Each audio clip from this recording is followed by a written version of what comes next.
नमस्कार बच्चों, मैं ऋषि कुमार झा सिग्मा गुरुकुल के विजय बैच में फिर से आपको एसएससी और जीडी बैच के लिए स्वागत करता हूं। जीके की आज के अंक में हम आज जानेंगे जीएस के वो महत्वपूर्ण क्वेश्चन जो पेपर में आने वाले हैं या अभी तक आ चुके हैं। इसका सीधा सा प्रभाव हमारे एग्जाम पे पड़ेगा। पहला क्वेश्चन, चौराहों पर बैठने वाले खो खो खिलाड़ियों को क्या कहते हैं? What are Kho-Kho players sitting in the squares called? Option A runners यानी कि धावकों, ऑप्शन बी एक्टिव चेजर्स सक्रिय चेजर, ऑप्शन 3 चेजर्स यानी कि चेजर्स और ब्लॉकर्स। तो ऑप्शन के अनुसार से इसका आंसर होगा chasers. Question number 2, which two categories of age group are considered in Khelo India youth games? बच्चों, ये गेम्स राज्य स्तरीय प्रतिस्पर्धा होता है। इसमें आयु 17 से 21 दो ग्रुप में बटे होते हैं, आयु 17 वाले और आयु 21 वाले। तो यहाँ ऑप्शन के अनुसार under 17 and under 21। Question number 3, Kelucharan Mahapatra का संबंध किस शास्त्रीय नृत्य शैली से था? तो सबसे पहले हम इन चारों शास्त्रीय नृत्य का संबंध भारत के किस राज्य से हैं, इनकी चर्चा कर लें। मणिपुरी मणिपुर का है, नाम से ही पता लगता है।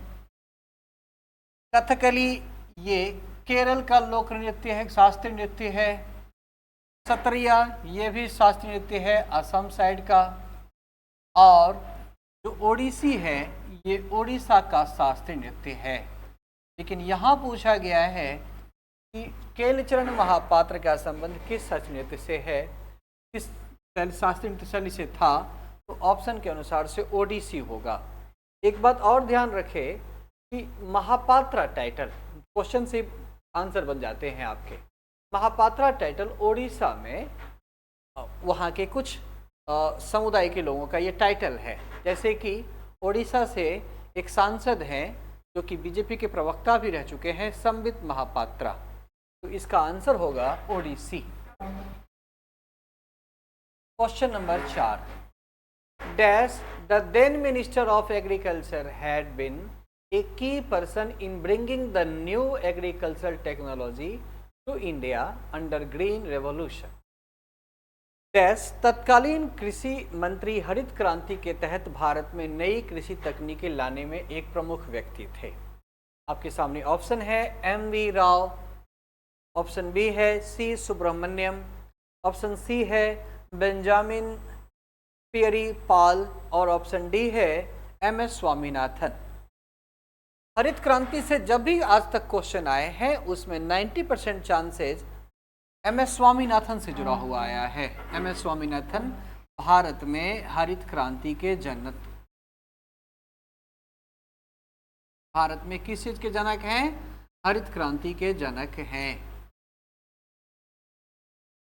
ग्रीन रेवोल्यूशन के फादर पूछे एम.एस. स्वामीनाथन, इन्होंने ही भारत में हरित क्रांति क्रिएट किया था, शुरू किया था। और ये एम.एस. स्वामीनाथन पिछले साल मृत्यु को प्राप्त कर चुके हैं। कई बार ये भी क्वेश्चन आता है कि एम.एस. स्वामीनाथन का संबंध भारत के किस राज्य से है? तो आंसर होगा तमिलनाडु। लेकिन यहाँ तो क्वेश्चन कुछ अलग ही है। क्वेश्चन है कि उस समय कृषि मंत्री कौन थे? तो इसके अनुसार से ऑप्शन 4 तो होगा नहीं। हाँ, जानना जरूरी था इसीलिए मैंने ये एंट्री कर दिया। इसके अनुसार से ऑप्शन होगा सी सुब्रमण्यम। इनका पूरा नाम था सी सुब्रमण्यम का चिदम्बरम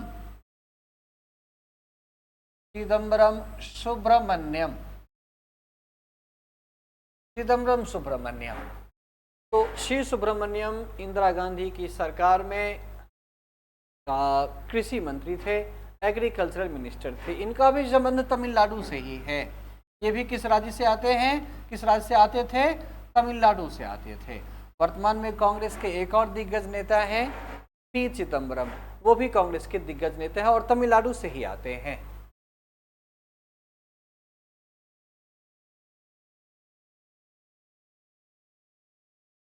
अगला क्वेश्चन,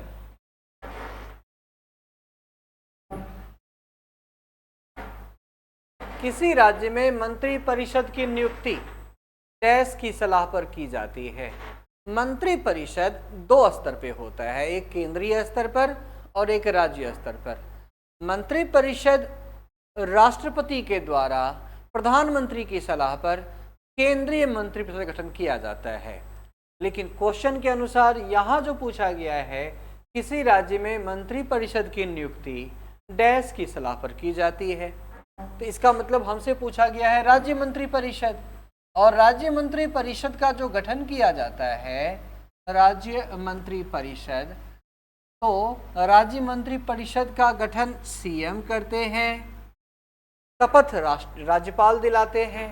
ऑप्शन में राज्यपाल भी है, गवर्नर भी है, लेकिन क्वेश्चन के अनुसार से आंसर होगा सीएम। किस मंत्री को कौन सा पद दिया जाए या हमारे कैबिनेट में किस व्यक्ति को शामिल किया जाए, ये निर्णय लेना राज्यपाल का नहीं है, ये निर्णय राज्यों में राज्य के मुख्यमंत्री का है। जैसा कि आज नायाब सिंह सैनी हरियाणा के मुख्यमंत्री बने हैं, तो हरियाणा के राज्यपाल का केवल काम होगा उन्हें शपथ दिलाना, उनके सभी मंत्रियों को। लेकिन मंत्री किसे दिया जाए, किस मंत्री का विभाग का बंटवारा कैसे किया जाए, ये काम होगा उसके मुखिया नायाब सिंह सैनी का। ठीक उसी प्रकार जम्मू कश्मीर में भी सेम कंडीशन है। उमर अब्दुल्ला ही जो चाहेंगे उसी हिसाब से काम होगा। वहाँ मनोज सिन्हा से नहीं पूछे जाएंगे कि हम किसे मंत्री बनाएं और किसको कौन सा विभाग बांटें। तो क्वेश्चन का आंसर होगा मुख्यमंत्री। हाँ, ये पूछा जाता कि राज्य मंत्री परिषद को शपथ कौन देता है, या राज्य मंत्री परिषद में सभी मंत्रियों को शपथ ग्रहण या ये तरीका या विधानसभा में बहुमत दल के नेता को मुख्यमंत्री कौन बनाता है, तब आंसर होता राज्यपाल। क्वेश्चन नंबर 6, जीएनपी का मतलब। जीएनपी में जाने से पहले हम ये देख लें कि नेशनल इनकम में हमें 3 बातों पर ध्यान देना पड़ता है। एक है जीडीपी। जीडीपी का मतलब होता है gross domestic product, gross domestic product. एक होता है जीएनपी, इसका मतलब होता है ग्रॉस नेशनल प्रोडक्ट। और तीसरा होता है एनएनपी, नेट नेशनल प्रोडक्ट। ध्यान में रहे, जीडीपी को हिंदी में कहते हैं सकल घरेलू उत्पाद। जीएनपी यानी कि ग्रॉस नेशनल प्रोडक्ट को हिंदी में कहा जाता है सकल राष्ट्रीय उत्पाद। एनएनपी को हिंदी में कहा जाता है नेट नेशनल प्रोडक्ट यानी कि शुद्ध राष्ट्रीय उत्पाद। यहाँ पूछा गया जीएनपी का मतलब। का मतलब जीएनपी स्टैंड्स फॉर, जीएनपी का पूरा अर्थ क्या है, तो जीएनपी का पूरा अर्थ ग्रॉस नेशनल प्रोडक्ट है। तो ऑप्शन के अनुसार ग्रॉस नेशनल प्रोडक्ट, जो कि पहला ऑप्शन था, यही आंसर होगा। क्वेश्चन नंबर 7 में आ जाएं। निम्नलिखित में से कौन मोहिनी अट्टम से संबंधित है? ध्यान में रहे, मोहिनी अट्टम और कथकली केरल राज्य के 2 प्रमुख लोक नृत्य हैं। मोहिनी अट्टम आंध्र प्रदेश और तेलंगाना के सीमावर्ती इलाके में भी किए जाते हैं, लेकिन यहाँ पूछा गया है खिलाड़ी कौन। तो ध्यान में रहे, मोहिनी अट्टम के जो महत्वपूर्ण मोहिनी अट्टम से संबंधित कलाकार की बात होगी तो कनक रेले होंगे, बाकी मंजीत बाबा या रतन थियाम या शांति दवे, ये अन्य तरह के लोक नृत्य से संबंधित हैं। तो यहाँ आंसर होगा कनक रेले। बड़े बांधों के निर्माण से वनस्पति किस प्रकार प्रभावित होती है? How is the vegetation affected by construction of large dams? अगर बड़े बड़े बांध का निर्माण हो जाए तो इसका दुष्परिणाम इनमें से क्या होगा? पहला ऑप्शन है, पौधे नाइट्रोजन स्थिर करने वाले बैक्टीरिया पैदा करने के लिए नोड्यूल का उत्पादन करते हैं। नहीं होगा, इस क्वेश्चन का संबंध इस ऑप्शन से नहीं है। दूसरा ऑप्शन है एरोबिक परिस्थितियों में वनस्पति ऑक्सीजन को जन्म देती है, बिल्कुल ये भी नहीं होगा।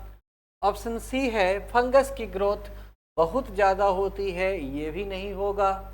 ऑप्शन 4 कहता है जलमग्न वनस्पति अवायवीय परिस्थिति में सड़ जाती है और बड़ी मात्रा में मीथेन को जन्म देती है, जो एक ग्रीन हाउस गैस भी है, और यही सही है आंसर। तो क्वेश्चन नंबर 8 का आंसर 4। एक क्वेश्चन और भी आता है कि धान की फसल में कौन सी गैसें, तो वहां भी आंसर होगा मीथेन गैसें। क्वेश्चन नंबर 9, भारत की निम्नलिखित केंद्रीय मंत्रियों में से किसने नवंबर 2022 में कटरा, जन्म और कश्मीर में ई गवर्नेंस पर 25वें राष्ट्रीय सम्मेलन का उद्घाटन किया? ऑप्शन ए है अर्जुन मुंडा, ऑप्शन बी है पीयूष गोयल, ऑप्शन सी है प्रहलाद जोशी, ऑप्शन डी है जितेंद्र सिंह। ध्यान में रहे ये चारों के चारों मोदी मंत्रिमंडल के हिस्सा रहे हैं और हिस्सा हैं, लेकिन इसका आंसर जो कि 2022 का क्वेश्चन है और वास्तव में नवंबर 2022 में कटरा में ये जो ई गवर्नेंस की शुरुआत हुई थी वो उद्घाटन जितेंद्र सिंह ने किया था। तो इसका आंसर होगा जितेंद्र सिंह। नीति का संक्षिप्त रूप नीति आयोग, जो कि प्लानिंग कमीशन का नया नाम है, प्लानिंग कमीशन। ध्यान में रहे जिसका नाम पहले प्लानिंग कमीशन था, योजना आयोग था, उसका बदला हुआ नाम, योजना आयोग का बदला हुआ नाम नीति आयोग है। क्वेश्चन के अनुसार से पूछा गया है इसका पूरा नाम है national institution of transforming India. NITI Aayog की स्थापना कब से ये काम कर रही है? तो 1 जनवरी 2015। एक दो बार क्वेश्चन में ये भी आया है पेपरों में कि नीति आयोग के पहले अध्यक्ष कौन थे। इसका आंसर होगा पहले अध्यक्ष जो थे वो थे अरविंद पनगाड़िया। कौन थे इसके पहले चेयरपर्सन? चेयरपर्सन तो हमेशा देश के पीएम होते हैं। उपाध्यक्ष पूछा गया है तो नीति आयोग के पहले उपाध्यक्ष थे अरविंद पनगाड़िया, और वर्तमान में इसके जो उपाध्यक्ष हैं वो हैं सुमन कुमार बेरी। तो ध्यान में रहे कि नीति आयोग से जो 4-5 क्वेश्चन बनते हैं उसको हमने कंप्लीट कर लिया। एक तो ये कि नीति आयोग का पुराना नाम क्या था, तो नीति आयोग का पुराना नाम प्लानिंग कमीशन था। नीति आयोग का पूरा नाम क्या है जो कि आपके क्वेश्चन में पूछा गया है, national institution for transforming India. और एक क्वेश्चन ये कि नीति आयोग का पहला उपाध्यक्ष कौन, तो पहला उपाध्यक्ष अरविंद पनगाड़िया थे, और नीति आयोग के वर्तमान में जो उपाध्यक्ष हैं वो सुमन कुमार बेरी है। और एक बात और, अरविंद पनगाड़िया जी वर्तमान में देश के वित्तीय आयोग के अध्यक्ष भी हैं, जो कि एन.के. सिंह का स्थान लिए हैं। पूछे जाए कि अरविंद पनगाड़िया जो नीति आयोग के डिप्टी चेयरपर्सन रह चुके हैं, वर्तमान में वो किस पोस्ट को देख रहे हैं, तो अरविंद पनगाड़िया जी किस चीज को देख रहे हैं? अरविंद पनगाड़िया जी वर्तमान में फाइनेंशियल कमीशन के चेयरमैन हैं। क्वेश्चन नंबर 11, गयासुद्दीन बलबन नाम से परिचित होंगे। ये दिल्ली सल्तनत में गुलाम वंश से संबंधित थे। गुलाम वंश का जो कार्यकाल है, स्लेव डायनेस्टी का जो कार्यकाल है, वो 1206 से लेकर 1290 तक था। और इसी गुलाम वंश में एक शासक हुए थे बलबन, जिन्होंने सिजदा और पाबोस की नीति अपनाई।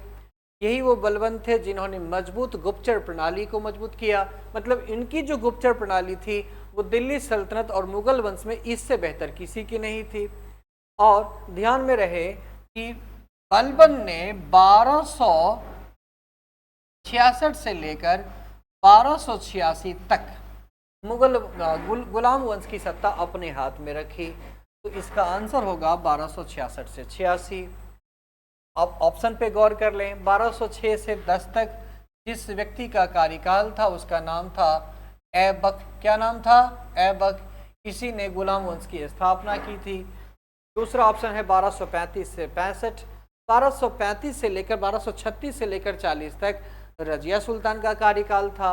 40 से लेकर 46 तक रजिया के भाई रुकनुद्दीन फिरोज का कार्यकाल था। और 46 से लेकर 66 तक बलबन के दामाद नसरुद्दीन मोहम्मद के का साथ में था। और 1211 से लेकर 1240 किसी एक व्यक्ति का कार्यकाल नहीं बनता। तो क्वेश्चन के अनुसार से 1266 से लेकर 1286। सतलज नदी बेसिन में जल विद्युत उत्पादन एवं सिंचाई के लिए कौन सी परियोजना बनाई गई है? सतलज नदी, अब मैं चारों ऑप्शन पे फोकस कर दूं। पहला ऑप्शन है नागार्जुन परियोजना। ये नागार्जुन परियोजना कृष्णा नदी के ऊपर है। कौन सी नदी के ऊपर? कृष्णा नदी के ऊपर।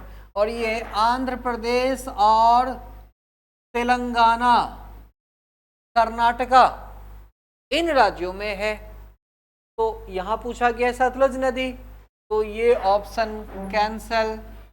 दूसरा ऑप्शन है हीराकुंड प्रोजेक्ट। हीराकुंड प्रोजेक्ट जो है, हीराकुंद परियोजना एशिया की सबसे लंबी सबसे लंबी नदी घाटी परियोजना है। ये महानदी के ऊपर है और महानदी के ऊपर ये उड़ीसा में है।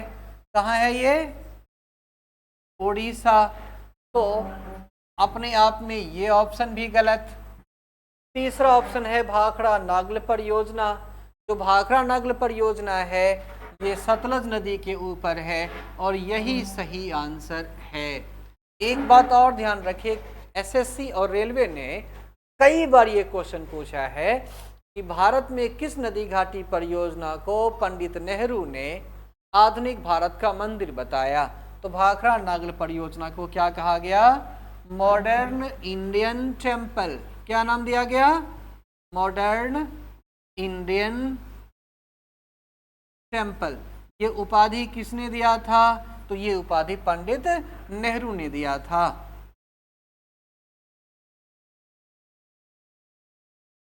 नेहरू। तो ये क्वेश्चन भी आ जाए तो आप इस क्वेश्चन को छोड़ना मत। भाखड़ा नागल परियोजना पंडित नेहरू के द्वारा क्या कहा गया कि ये आधुनिक भारत का मंदिर है, मॉडर्न इंडियन टेम्पल है। और ऑप्शन 4 जो है वो सरदार सरोवर परियोजना है, सरदार सरोवर बांध है। भारत का सबसे विवादास्पद बांध ये गुजरात में नर्मदा नदी के ऊपर है और दिल्ली पुलिस के द्वारा ये क्वेश्चन बार बार पूछे जाते हैं।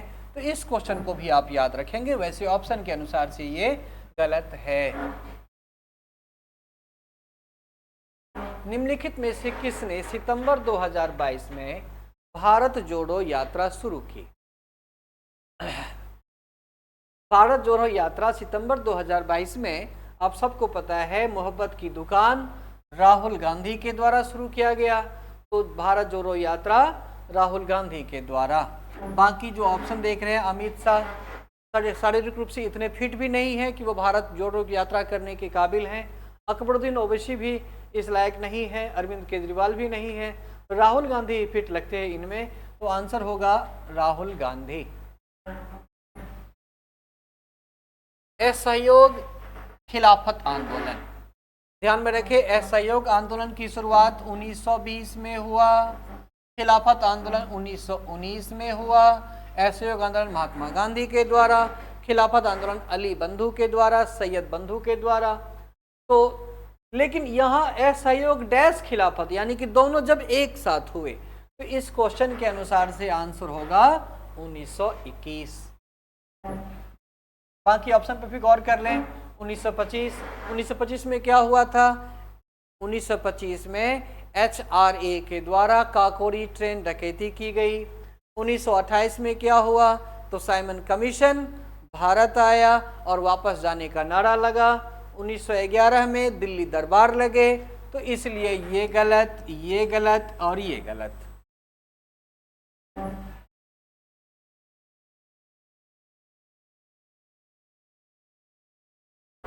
जब सरकारें कानूनी तौर पर खाद्य उत्पादकों को विशेष खाद्य पदार्थों या खाद्य पदार्थों की श्रेणियों में अतिरिक्त पोषक तत्व जोड़ने के लिए बाध्य करती है तो इसे क्या कहा जाता है? भाई, भारत सरकार के द्वारा जब भोजन की चीज़ों में पोषक तत्व देने की बात होगी, इसका मतलब प्रोटीन, विटामिन, ये सारी चीज़ें देने की बात आएगी, तो खाद्य सुरक्षा में केवल सुरक्षा की बात होगी। मिलावट में भाई कोई सरकार क्यों चाहेगी कि मिलावट को बढ़ावा दिया जाए? तो ये गलत। खाद्य पैकेजिंग से किसी चीज़ को आकर्षक बनाया जा सकता है, बेहतर बनाया जा सकता है, उसे सुदृढ़ीकरण या फोर्टिफिकेशन नहीं किया जा सकता। तो इसका आंसर है फूड फोर्टिफिकेशन। केरल में राजा महाबली की याद में निम्नलिखित में से कौन सा त्योहार मनाया जाता है? राजा महाबली के बारे में आप जानते होंगे कि भक्त प्रहलाद जो हिरण्यकश्यप का बेटा था, उनका ये पोता था महाबली, जो केरल में इन्हीं की याद में ओणम उत्सव मनाया जाता है। ये ओणम उत्सव वर्ष में एक बार मनाया जाता है और ये ओणम उत्सव कई बार ये पूछे जाता है कि ओणम उत्सव किस चीज़ के लिए, कृषि के लिए है या कल्चर के लिए है? तो ध्यान में रखना, ओणम उत्सव कृषि के लिए है। और ऐसी मान्यता है कि भगवान विष्णु ने जो 3 पग धरती वामना अवतार में मांगा था, उसमें महाबली ने उन्हें 3 पग धरती दिया, जिसमें 2 पग से उन्होंने स्वर्ग, आकाश, पाताल सबको नाप दिया और 1 पग धरती राजा महाबली के ऊपर रख दिया। और राजा महाबली को भगवान विष्णु का आशीर्वाद प्राप्त है कि वो वर्ष में एक बार आते हैं, ऐसी मान्यता है वहाँ के लोगों का। तो ओणम उत्सव केरल में मनाया जाता है। मौलिक अधिकार किस संविधान से लिया गया था? Fundamental rights. तो ध्यान में रखिए, यूनाइटेड किंगडम से हमने क्या लिया? तो यूके से हमने पार्लियामेंट्री सिस्टम लिया। वैसे तो यूके से सबसे अधिक बातें ली गई है। साउथ अफ्रीका से संविधान संशोधन की प्रक्रिया लिया गया। जर्मनी से हमने आपातकालीन यानी कि राष्ट्रपति के इमरजेंसी पावर लिए और उसके बाद जो चौथा है the United states of America. तो इसका आंसर होगा यूनाइटेड स्टेट्स ऑफ अमेरिका। जून 2022 में इंडिया इंटरनेशनल सेंटर IIC के नए अध्यक्ष के रूप में किसने पदभार संभाला? जून 2022 में IIC इंडिया इंटरनेशनल सेंटर के जो चीफ बने हैं वो हैं श्याम सरन। डॉक्टर अपने से हजारों किलोमीटर दूर बैठे मरीजों को सलाह देने के लिए किस तकनीकी का उपयोग करते हैं? ध्यान में रहे, ये तकनीकी कोरोना काल में ज़्यादा विकसित हुई। ये तकनीकी टेलीमेडिसिन आंसर होगा। इसका आंसर है टेलीमेडिसिन। और बाकी ऑप्शन पर भी गौर कर लें। टेलीसेलिंग के माध्यम से नेट के थ्रू, ब्रॉडबैंड के थ्रू व्यापार को बढ़ाने के लिए माल बेचने की तरीके अपनाए जाते हैं। टेलीकॉमर्स, ये भी टेलीकम्युनिकेशन के माध्यम से बिजनेस को बढ़ावा करने के लिए है। और टेलीपोर्टिंग एक जगह लॉन्च करने के लिए है। तो इसका आंसर होगा टेलीमेडिसिन। सरकार के संसदीय स्वरूप को डैश मॉडल भी कहा जाता है। The parliamentary form of government is also referred to as the dash model. Option A theocracy, option B Westminster, option C plutocracy, option D communist. तो इसका आंसर होगा थियोक्रेसी। ध्यान में रहे, मैं SSC GD और NTPC के लिए जितने भी क्वेश्चन की मैं चर्चा कर रहा हूँ, एक भी क्वेश्चन ऐसा नहीं है जो महत्वपूर्ण नहीं है। वेरी वेरी इंपॉर्टेंट क्वेश्चन है।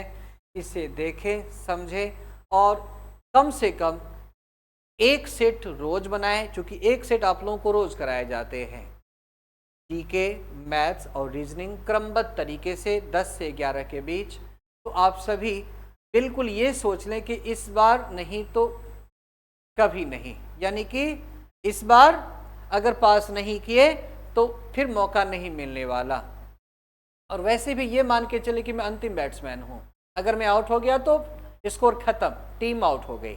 इसीलिए एक एक क्वेश्चन महत्वपूर्ण है, ठीक से चिंतन करें। कहीं भी प्रॉब्लम हो तो आप कमेंट कर सकते हैं कि सर इस क्वेश्चन को फिर से रिपीट कीजिए।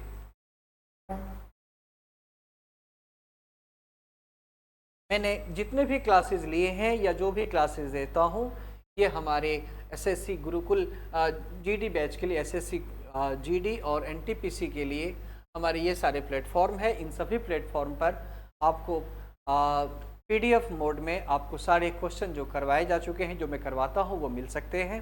आप सभी अधिकांश बच्चों के बीच इसे शेयर करें, जिससे कि दूसरे बच्चों का भी भला हो। भला करने से अपना भला ज़्यादा होता है, अपना प्रमोशन होता है। इसलिए केवल अपना भला ना सोचें, सबका भला सोचें। सब अपने अपने मेहनत से काम करते हैं। आज के लिए इतना ही। जय हिंद, जय भारत।